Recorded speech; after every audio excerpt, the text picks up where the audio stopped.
이제 하루가 지나가지고 막 이런저런 분석 파일들이 많이 올라오던데, 아, 제가 보기엔 그냥 피파에서 장난을 친 게 아닌가. 왜냐하면 관중 수도 많이 안 오고, 그리고 또 수비 축구를 하기 때문에 지루하고 재미없고, 그러니까 이런 팀은 빨리 떨어뜨려서 16강에 못 가게 하는 게 맞지 않나, 뭐 그런 생각인 것 같아요. 그죠? 피파에서 그렇게 하는 건지, 아니면 무슨 스웨덴 심판을 매수를 했는 건지 정확하게는 알 수 없습니다. 그죠? 어쨌든 제가 심판이 어떻게 편파 판정을 했는지 이야기를 해보도록 하겠습니다. 처음에 이제 김신혁 선수가 들어가자마자 경고를 받았죠. 카드를 시작하자마자 얼마 안 돼서 받았죠. 그죠? 그러다 보니 그렇게 되면 이제 행동이 어떻게 되겠습니까? 소심해지겠죠. 왜냐면 한 카드 하나 더 받으면 퇴장이니까. 그리고 또 그걸 할 수밖에 없죠. 교체를 할 수밖에 없죠. 후반전에 김신욱 선수를 교체를 할 수밖에 없으면, 그러니까 신장에서 우월한 스웨덴한테 유리하겠죠. 그죠? 어쨌든 뭐 교체를 할 수밖에 없습니다. 후반에 경고를 하나 받았기 때문에 위험하죠. 그죠? 계속 내버려 두기. 그렇다면 교체 선수는 이승우 선수하고 그 스웨덴 리그에서 경험 있는 친구, 그 친구 2명밖에 없는데, 아마 뭐 이승우 선수를 쓰지 않을까. 발이 빠르기 때문에. 근데 이승우 선수랑 키 차이가 많이 나죠. 그냥 뭐 이렇게 뺑돌 싸면 그만이다라고 그렇게 생각을 했을 겁니다. 그죠? 이승우 선수는 아직까지 나이가 어리기 때문에 이승우 선수 정도는 뭐 충분히 막을 수 있지 않을까, 뭐 그렇게 생각을 했을 거예요. 그죠? 경험이 부족하기 때문에. 그렇다고 봤을 때 그렇게 해서 소심하게 플레이를, 이제 과격한 플레이를 못하게 하죠. 몸싸움을. 그 손흥민 선수가 치달리고 했을 때 물론 빠르게 갈 수도 있지만 빨리 못 뛰었던 이유가, 혹시 가다가 몸싸움하다 잘못 건드리면 퇴장을 당할 수 있기 때문에 한번 빠르게 몸싸움. 황희찬 선수가 처음에 그때 당시 카드가 없었기 때문에 황희찬 선수가 이렇게 본인이 뛰어가는, 그렇게 할 수밖에 없었죠. 그죠? 근데 황희찬 선수도 나중에 카드를 받았죠.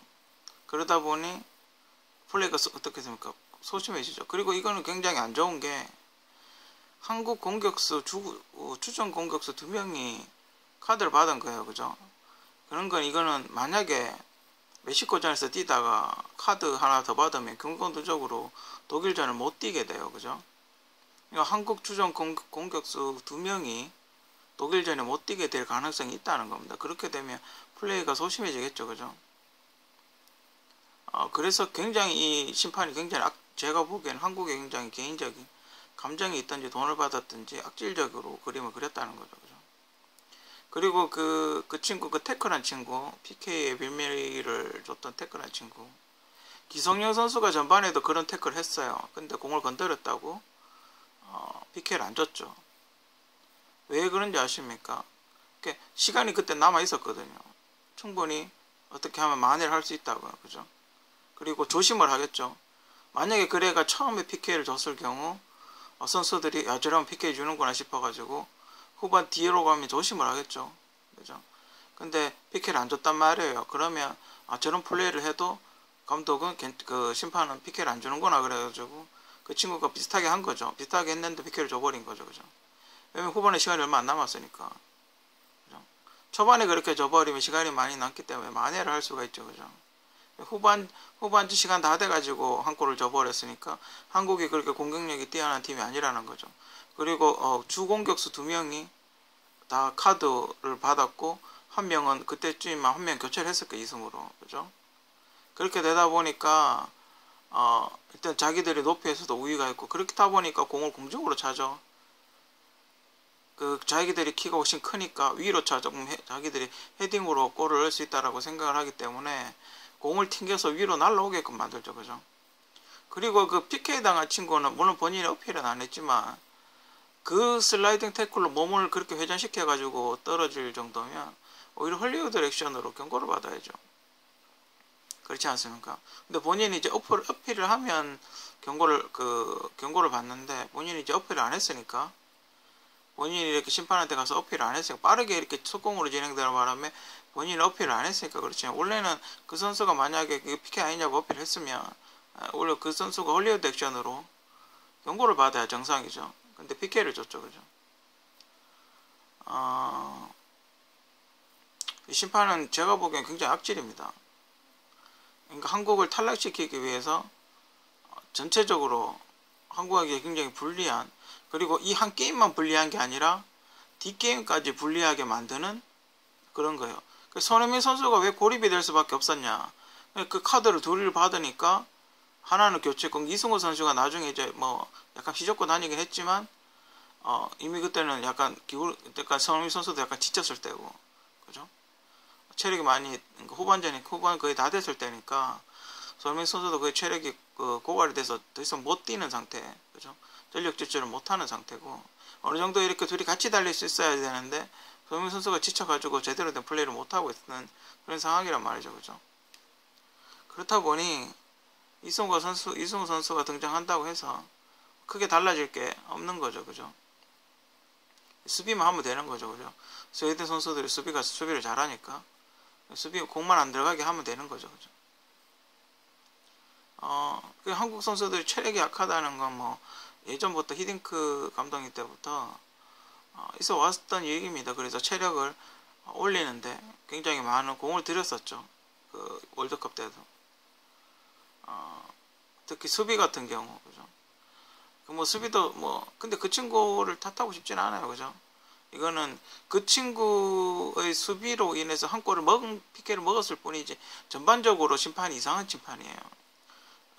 한국에게 절대 우호적이지 않게 편파판정을 한 그런 게임이기 때문에, 물론 우리도 뭐 골을 넣을 수가 없죠. 왜 슈팅을 안 하냐.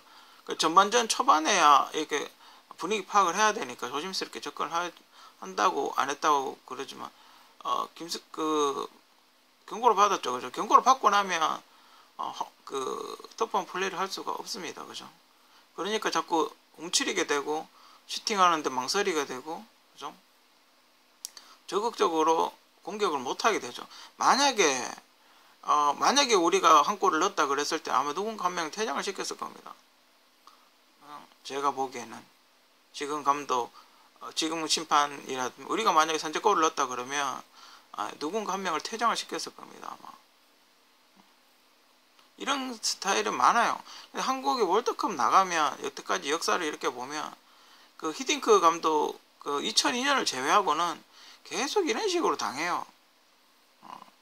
계속 수비적으로 공 돌리다가 당한 것도 있지만 비길 수 있는 경우도 매 이상하게 애가 지고 그런 게 되게 많아요. 근데 그런 게임을 되게 많이 했음에도 불구하고 그게 안 돼.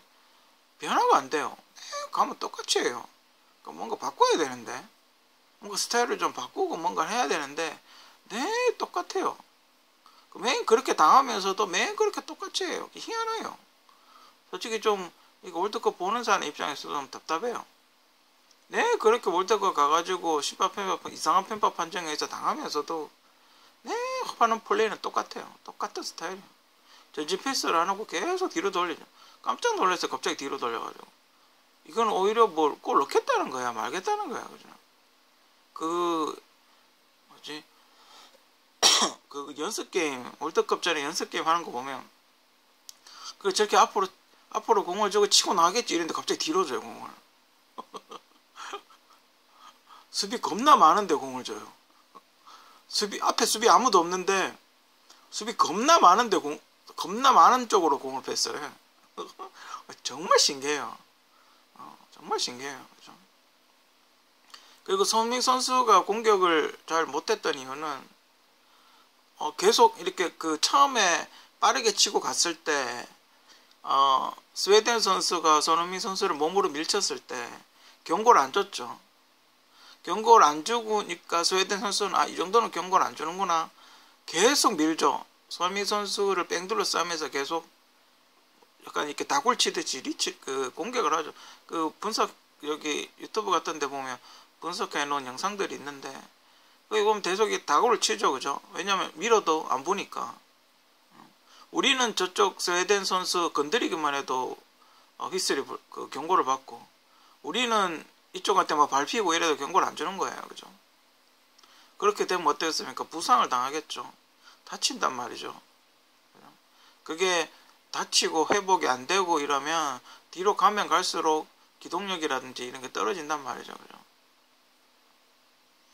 근데 또 이런 경우도 제소를 하면 좋은데 또 제소를 안 했는지 안 했는지 모르겠는데 대부분의 한국은 이런 일이 생기면 심판한테 안 하죠. 어필 안 하죠. 그걸 안 하죠. 제소 같은 거 잘 안 하죠. 그죠?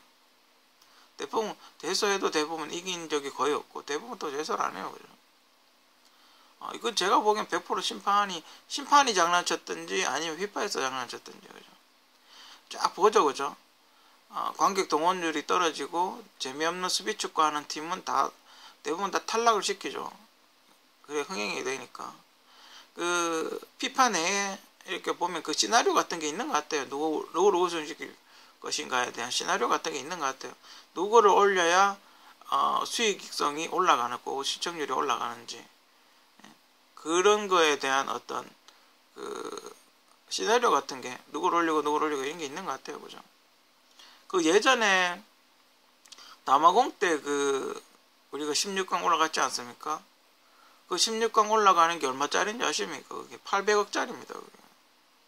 여러분 아시는 분이 있는지 모르겠는데 그때 당시 제가 알기로는 SBS에서 독점증권 했었나 뭐 그랬었는데 중계 계약이 뭐였냐면 그때도 16강 갈 확률이 적었거든요. 16강 중계하는데 그때 800억인가? 그죠? 4게임 저희 4게임 중계하지 않습니까? 16강 이상을 가게 되면 돈을 얼마를 더 줘야 된다라는 그런 계약을 했나 봐요. 그러니까 16강 올라가면서 800억을 주게 되고 그리고 바로 탈락했죠. 그죠? 16강이 800억짜리예요. 800억짜리. 겁나 비싸죠. 그죠? 물론 광고 스폰으로 다 뭐 했다고 하긴 하던데 광고로 이렇게 떼었다 하긴 하던데 16강이 800억짜리예요. 800억짜리. 근데 그런 피파에서 그런 시나리오를 짜는 거예요. 그죠? 우리 피파 게임 하면 왜 누가 올라가듯이. 그래서 이제 이런 스타일로 흘러간다는 건 피파에서 이제 한국을 탈락시키겠다는 거죠. 그죠? 한국에서 계속 불리한 판정을 하겠죠. 이미 한국 스웨덴전 이 한 게임만으로도 이미 한국은 탈락할 가뜩이나 이렇게 16강 올라갈 확률이 적은데 탈락할 확률이 더 높아졌죠. 그죠? 경고 누적에 피로 누적, 그죠? 뭐 그런 게 쌓여있기 때문에 더 힘들어졌죠. 그죠? 손흥민 선수가 그렇게 했다는 건 자기가 부족해서 그런 게 아니에요. 그죠? 다 그런 어떤 맥락, 경기 전체의 어떤 심판의 어떤 그런 흐름, 그런 게 그렇게 그렇게 될 수밖에 없게끔 이렇게 몰고 간 거예요. 그죠? 선수도 잘못이 아니에요. 공정하게 심판을 봐야 되는데 VR이 지금 브라질도 제소를 했다고 하더군요. 헤딩할 때 밀었는데 왜 살짝 이렇게 세게 밀었다던데 왜 어필 안 하냐고 뭐 그런 얘기 있고 이렇게 쳐내는 거죠. 그죠? 만약에 독일이 진다면 뭐 이렇게 러시아가 만약에 좋은 성적을 거두기 위해서는 우승권에 있는 친구들을 다 쳐내야 되겠죠. 그죠? 브라질보다 잘하는 친구들을 그죠? 다 쳐내야 되겠죠. 그죠? 뭐 그런 것도 없지 않아 있겠죠. 그죠? 근데 뭐 만날 확률이 있네. 어차피 우리나라는 16강으로 올라가게 되면 저 위로 올라가면 붙는 게 브라질이라던데. 하여튼 뭐 남은 경기 열심히 하시고 특히 축구에서는 심판이 얼마나 중요한 역할인지 어떤 전지전능 심판 시각에서 보기 때문에 뭔가 제도의 어떤 변화, 보완이 필요하다고 그렇게 생각이 됩니다.